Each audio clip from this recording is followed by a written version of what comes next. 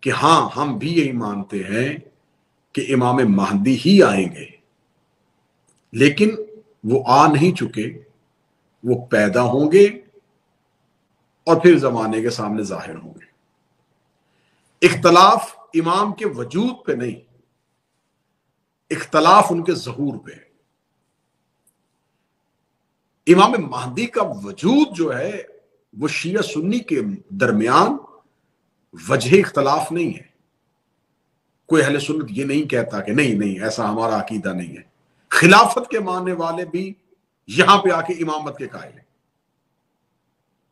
وہ یہ کہتے ہیں کہ ہاں آئیں گے، لیکن ابھی آئے نہیں، ابھی پیدا نہیں ہوئے، ابھی زمانے میں آئے ہی نہیں، پیدا ہوں گے اور پھر ہم کہتے ہیں نزول ہو چکا ہے، زمانے میں ظاہر ہو چکے ہیں، ایک مخصوص مدت کے لیے زمانے میں ظاہر رہے، اب غیبت میں چلے۔ اب جن کے پاس یہ عقیدہ ہے کہ وہ پیدا ہوں گے، ان کے پاس ہمارے عقیدے کو نہ ماننے کی وجہ کیا ہے؟ وہ یہ کہتے ہیں کہ ہمارے پاس سب سے بڑی وجہ یہ ہے کہ ایسا کیسے ہو سکتا ہے کہ کوئی اتنی دیر غائب رہے۔ تو اس کا مطلب یہ ہے کہ اگر بات کو بالکل مختصر کریں تو ان کے پاس امام کا طول عمر پہ جانا جو ہے اس پہ دلیل نہیں ہے۔ بعض اوقات یہ ہوتا ہے کہ جس چیز پہ دلیل نہ ہو انسان اس کے مخالف ہو جاتا ہے، جس چیز کی دلیل نہ ہو انسان اس کی مخالفت کر دیتا ہے۔ تو اب ان کے پاس امام زمانہ کی وجود کا، زمانے میں ظاہر ہوئے کا انکار کرنا اس وجہ سے ہے کہ ان کے پاس امام کی طول عمر کی دلیل نہیں ہے کہ کوئی اتنا لمبا بھی جی سکتا ہے۔ تو اب آپ ہم سے سوال کریں کہ آپ جو کہتے ہیں کہ آپ کے مولا و آقا دنیا میں آ چکے ہیں اور غیبت میں ہیں، ایک چیز یہ ذہن میں رکھیے گا، شیعہ بھی ذہن میں رکھیے گا، لفظ غائب اور ہے اور لفظ غیبت اور ہے۔ غائب ہو جانا اور ہوتا ہے، غیبت اور ہے۔ بظاہر کہنے میں یہ دونوں لفظ اردو ہی لغت کے ہیں تو ایسے ہی لگتا ہے کہ یہ بالکل سیم لفظ ہیں، تو اس کا مطلب ہے اس کے معنی بھی سیم ہوں گے۔ نہیں، میرے سامنے سے یہ میری انگوٹھی کو چھپا دیا جائے تو یہ میری نظروں سے غائب ہو گئی،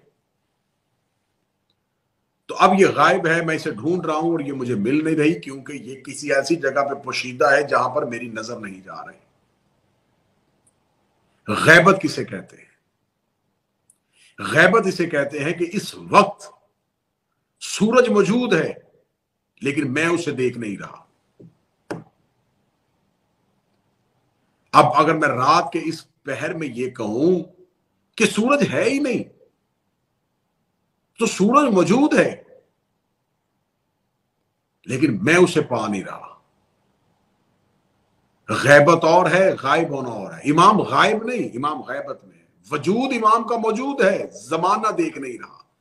بالکل ایسے ہی جیسے اللہ موجود ہے اور دنیا دیکھ نہیں رہی، فرشتے موجود ہیں اور انسان دیکھ نہیں رہا۔ اب طول عمر پہ ہونا اس بات پہ کہ کوئی امام اتنا لمبا کیسے، اتنی عرصہ، اتنی مدت کیسے جی سکتا ہے؟ تو نظریہ امامت جو ہے، عقیدہ امامت جو ہے، وہ ہمارے ہاں چوتھے نمبر پہ ہے۔ توحید، عدل، نبوت کے بعد امامت آتا ہے۔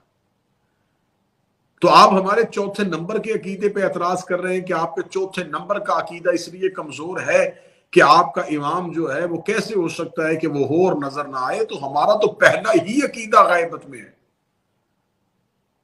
ہمارا تو اللہ بھی ایسا ہے جو ہے اور نظر نہیں آتا۔ جی قبلہ جی۔ اور اگر اسلام کو دیکھا جائے تو اسلام میں 98% عقائد غیبت ہے۔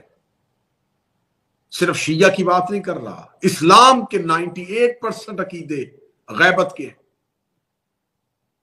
اسلام میں اللہ ہے، وجود کے قائل ہیں لیکن نظر نہیں آ رہا۔ ملائکہ ہیں، وجود کے قائل ہیں، نظر نہیں آ رہا۔ جنت ہے، وجود کے قائل ہیں، نظر نہیں آ رہی۔ جہنم ہے، وجود کے قائل ہیں، نظر نہیں آ رہی۔ قبر میں فرشتے سوال کر رہے ہیں، اس بات کے قائل ہیں لیکن نظر نہیں آ رہا۔ تو میری سمجھ میں مسلمانوں کی عقل نہیں آتی کہ اللہ کو نہ نظر آنے کے باوجود مان سکتے ہیں، ملائکہ کو نہ نظر آنے کے باوجود مان سکتے ہیں، جنت کو نہ نظر آنے کے باوجود عقیدہ رکھ سکتے ہیں، جہنم کو نہ نظر آنے کے باوجود اس سے خوف کھا سکتے ہیں، تو امام کو نہ نظر آنے کے باوجود اس لیے کیوں نہیں مان رہے؟ اس وجہ سے نہیں مان رہے کہ اللہ پہ اختلاف نہیں کر رہے، فرشتے پہ اختلاف نہیں کر رہے، جہنم اور جنت پہ اختلاف نہیں کر رہے، اختلاف امام پہ اس لیے کر رہے ہیں کہ یہاں دشمنی علی ابن ابی طالب ماؤں کے دودھ اور باپ کا لہو بن کے بول رہی ہے۔ دشمنان اہل بیت پر لعنت، بے شمار ضربے، بے شمار ضربے، بے شمار۔ جی قبلہ جی۔ سرکار ولی العصر زمانے پہ موجود ہے۔ پیاسے کو کسی صحرا میں پانی نہ ملے تو اس کا مطلب یہ نہیں ہے کہ وہاں کنواں نہیں ہے، کنواں موجود ہے لیکن پیاسا اس تک پہنچ نہیں پا رہا۔ اب نظریہ امامت پہ، نظریہ غیبت پہ مسلمانوں کا یقین ہے لیکن زبان سے اقرار نہیں کر رہے۔ سوال ہم پہ کر رہے جی، ہاں جی آپ کے امام ہیں تو نظر کیوں نہیں آتے، آپ کے امام ہیں تو نظر کیوں نہیں آتے، امام ہے تو اتنا لمبا عرصہ جی کیسے سکتے ہیں؟ کوئی ایسا مسلمان ہے جو حضرت عیسیٰ کی غیبت پہ یقین نہیں رکھتا؟ تو مریم کا بیٹا اگر 2000 سال سے غائب رہ کر مسلمان اسے مان رہے ہیں تو بطول کے بیٹا تو 1200 سال سے غائب۔ کیا کہنے کے لیے۔ مریم کے بیٹے کے غائب ہونے پہ اختلاف نہیں، زہرا کے بیٹے کے غائب ہونے پہ اختلاف ہے۔ اس کا مطلب ہے کہ مریم سے دشمنی کوئی نہیں تھی، سیدہ سے دشمنی ہے۔ تو اب سرکار ولی العصر جو ہے جی یہ زمانے پہ ہیں اور نظر نہیں آ رہے، اس کی میں نے ہلکی سی وضاحت آپ کے سامنے بیان فرما دی۔ تو بعض اوقات قبلہ مرحوم مبلغ اعظم اسماعیل علیہ مقامہ مولا کے منظور نظر مناظر تھے، جناب سیدہ کا حق اور مولا کی ولایت پڑھا کرتے تھے۔ وہ کہا کرتے تھے کہ مخالف جیسا سوال کرے ویسا جواب دیا کرو۔ اس کی وہ پنجابی زبان میں کہا کرتے تھے کہ جی ہو جیا منہ ہو جائی چپیڑ، یعنی کہ جیسا چہرہ ویسا تھپڑ۔ جی تو اکثر اوقات جو ہے وہ سوال جو ہے وہ مخالف کے سامنے، کیونکہ مخالف کا اعتراض جو ہوتا تھا وہ اعتراض اتنا بےہودہ ہوتا تھا کہ اس اعتراض پہ علمی جواب دینا جو ہے وہ مقصود ہی نہیں تھا۔ اور خداوند متعال کا بھی یہی طریقہ کار ہے، رسول کا بھی یہی حسن ہوتا تھا کہ بعض اوقات دشمن سوال اگر جاہلیت پہ کرتا تھا تو جواب بھی بڑی سادگی سے دے دیا کرتے تھے، خدا بھی جواب ایسے بڑی سادگی سے دے دیا کرتا ہے۔ لکم دینکم ولی دین، نہیں مانا تو تمہیں تمہارا دین مبارک، ہمیں ہمارا دین مبارک۔ تو مبلغ اعظم مولانا اسماعیل سے ایک شخص جو ہے ایک مولانا، اس نے کہا کہ مولوی اسماعیل میں نہیں مانتا، میں کیسے مانوں، یہ کیسے ہو سکتا ہے؟ تمہارا امام جو ہے اگر وہ موجود ہے تو یہ کیسے ہو سکتا ہے کہ کوئی امام ہو اور وہ امام سامنے نہ ہو؟ تو اس امام کا فائدہ کیا ہے؟ وہ امام آئے گا کب آئے گا وہ امام؟ اتنے عرصے تم شیعہ کہہ رہے ہو آ رہے آ کیوں نہیں رہا؟ تو اب اس کا سوال اگر تو سنجیدہ ہوتا تو مبلغ اعظم یقیناً قرآن کی آیات سے اور احادیث سے اسے ثابت کر دیتے، لیکن اس کا سوال تنزن تھا، اس کا سوال ازراہ مذاق تھا، جیسا آج بھی ہوتا ہے۔ آج بھی کچھ بونگے سوشل میڈیا پہ بیٹھ کے اور اپنے آپ کو نام نہاد سکولر کہلوا کے یہ بات سوال کر رہے ہوتے ہیں کہ ایسے امام کا کیا فائدہ جو آ ہی نہیں رہا۔ تو اس نے جب اس طرح کا سوال مذاق میں اور تنزن کہا تو مبلغ اعظم مسکرا کے کہنے لگے 11 اس نے بھیجے تھے، تم نے مار دیے، اب وہ انتظار کر رہا ہے تم مرو گے تو وہ آئے گا۔ کیا بات ہے قبلہ، جی ہے سبحان اللہ، ماشاء اللہ۔ 11 کو تم نے مارا، 12واں تمہاری موت کا انتظار کر رہا ہے۔ تو اب خداوند متعال نے، اور یہ بات مبلغ اعظم مولانا اسماعیل نے ازراہ تفنن، ازراہ مذاق میں کہی، لیکن حقیقت بھی یہی ہے، خداوند متعال نے انسانیت کی ہدایت کے لیے 11 چراغ چلائے۔ خدا جلاتا رہا، انسان بجھاتا رہا، خدا جلاتا رہا، انسان بجھاتا رہا، خدا جلاتا رہا، انسان بجھاتا رہا۔ وہ ان میں بار بار امام بھیجتا رہا، یہ کسی کو زہر سے، کسی کو تلوار سے، کسی کو تیر سے شہید کرتے رہے۔ خدا نے 12واں چراغ ہدایت اپنی توحید کے فانوس کے اندر جلا دیا۔ اب زہر دے نہیں سکتے تھے، تلوار مار نہیں سکتے تھے، تیر پھینک نہیں سکتے تھے، اب زمین پہ بیٹھ کے بھونکنا شروع کر دیا، وہ ہے ہی نہیں، اس نے آنا ہی نہیں ہے، وہ ہوتا ہی نہیں ہے۔ فانوس بن کے جس کی حفاظت ہوا کرے، وہ شمع کیا بجھے جسے روشن خدا کرے۔ یہ قبلہ جی، سبحان اللہ۔ وہ بار بار چراغ جلاتا رہا، یہ بار بار بجھاتے رہے۔ اور اگلے جملے کا لطف سیدزادہ آپ ضرور لیں گے، خدا بار بار امام بھیجتا رہا، یہ بار بار اس امام سے منہ پھیرتے رہے، اور وہ قرآن میں کہتا رہا فَبِأَيِّ آلَاءِ رَبِّكُمَا تُكَذِّبَانِ، تم میری کون کون سی نعمت کو جھٹلاؤ گے۔ یہ جو بار بار خدا قرآن میں کہہ رہا ہے نا کس کس نعمت کو جھٹلاؤ گے، وہ روٹی دے کے نہیں گنوا رہا، وہ پانی دے کے نہیں گنوا رہا، وہ تمہیں 2 وقت کا کھانا دے کے نہیں گنوا رہا کہ تم میری کون کون سے، تم نے کیا سمجھا انگور اور امرود یہ نعمتیں خدا گنوا رہا ہے؟ تم نے کیا سمجھا کھجور اور کمبل یہ نعمتیں خدا گنوا رہا ہے؟ تم نے کیا کہا روٹی اور پانی یہ نعمتیں خدا گنوا رہا ہے؟ معصوم سے پوچھا گیا، اللہ بار بار قرآن میں نعمتوں کا ذکر کر رہا ہے، نعمت سے قرآن مراد کیا ہے؟ فرمایا نعمت سے مراد ہے ہماری ولایت۔ بے شک، کیا بات ہے۔ کہہ رہا میں نے بار بار تمہارے سامنے ولایت کو اتارا، یہاں تک کہ پھر خدا کو جلال آ گیا، اور خدا نے جلال میں آ کے کہا کہ میں تم میں آیا تھا، تم نے میری قدر ہی نہ کی۔ میرے اللہ تو زمین پہ اترا ہی نہیں تھا، تو زمین پہ آیا ہی نہیں، تیرا تو وجود ہی نہیں ہے، تو آتا ہم تیری قدر کرتے۔ فرمایا آیا تھا، تم نے پہچانا نہیں تھا۔ میں بار بار اترا، میں کبھی علی بن کے اترا، کبھی حسن بن کے اترا، کبھی حسین بن کے اترا، میں بار بار آتا رہا، تم بار بار جھٹلاتے رہے، میں بار بار آتا رہا، تم بار بار جھٹلاتے رہے۔ اب میں 12ویں کی صورت میں غیبت میں چلا گیا۔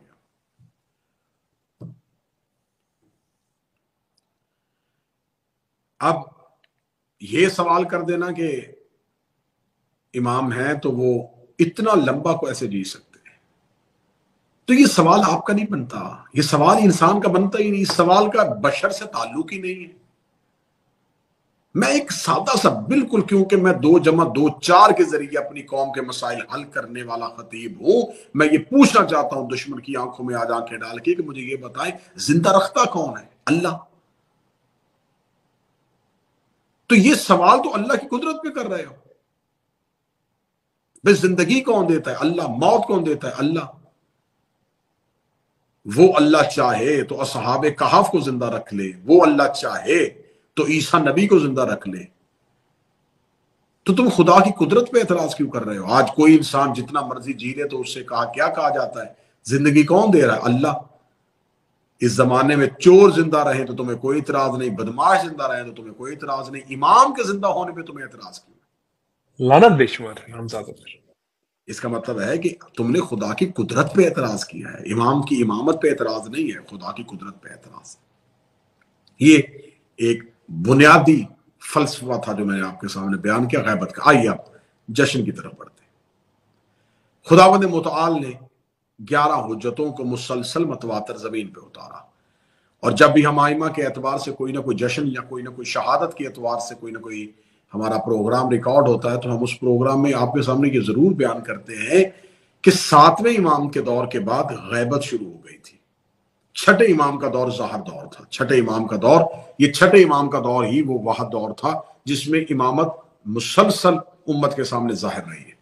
اس کے بعد 7ویں امام کے دور پہ ماننے والوں کو غیبت کی تیاری شروع کروا دی گئی تھی۔ 7ویں امام کا دور ایک لمبا دور قید خانے کا، زندان کا۔ 8ویں امام کا دور بالکل امت سے قطع ہو کر ایک علیحدہ خطے میں توس میں آ گئے جہاں پر پہلے امامت نہیں پہنچی تھی۔ پھر اس کے بعد 9ویں امام مسلسل سامرہ، 10ویں امام مسلسل سامرہ، 11ویں امام مسلسل سامرہ۔